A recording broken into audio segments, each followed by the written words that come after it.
Ronnie James Dio. We got Black Sabbath, Heaven and Hell. Black Sabbath / Heaven and Hell in studio. Ronnie, Vinny Appice, Tony Iommi, Geezer Butler. I could not be happier that you guys came in today.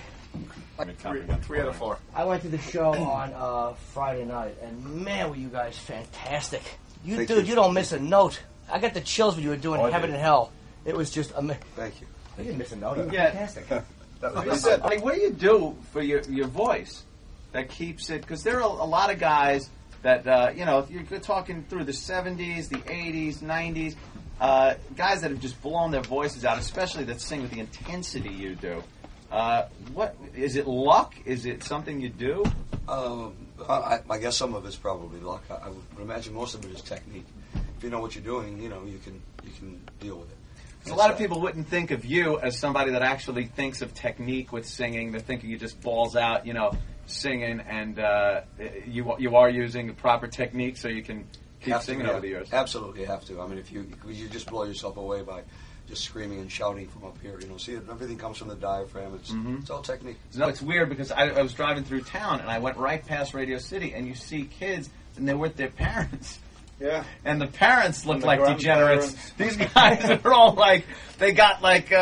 they're completely bald.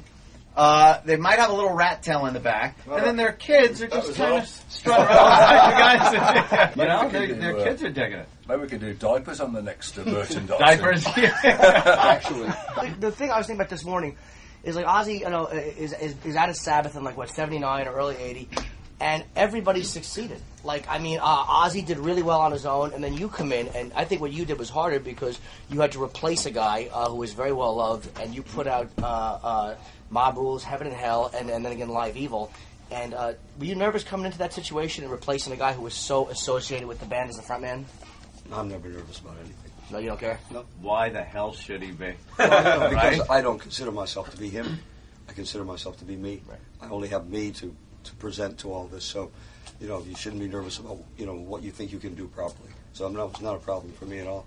I mean, the worst part for me, I think, was probably the first month of the tour that we did in America, because I thought that, that the sign that I should be using was this one, because that's all they saw. The middle finger? Were they jamming their finger up at you? It wasn't very nice for the first. Wow. Well, because once again, when you're put in a position of having to replace someone who they did care about so much, a lot of the adamant fans, saluted me with the middle finger a lot.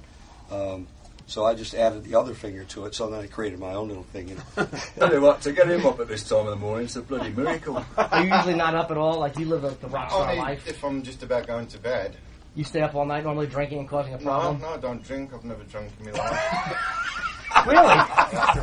The worst thing for a performer is when you have to take a dump the minute you walk on stage. There's nothing more horrifying than that heavy feeling in your stomach, and you're like, I got another hour and 10 to go. This is not going to be easy. Well, we wear a lot of rubber trousers. You talk a lot about nerves before, but you guys, ever when you're walking out, still get the butterflies, get the nerves? I don't. Yeah, no. I do. But the first gig of this tour in Vancouver, I was literally cacking myself. Really? I was in the bog all day long. You were nervous? Until there was nothing else to come out. Yeah. Thank you, guys. We greatly appreciate it.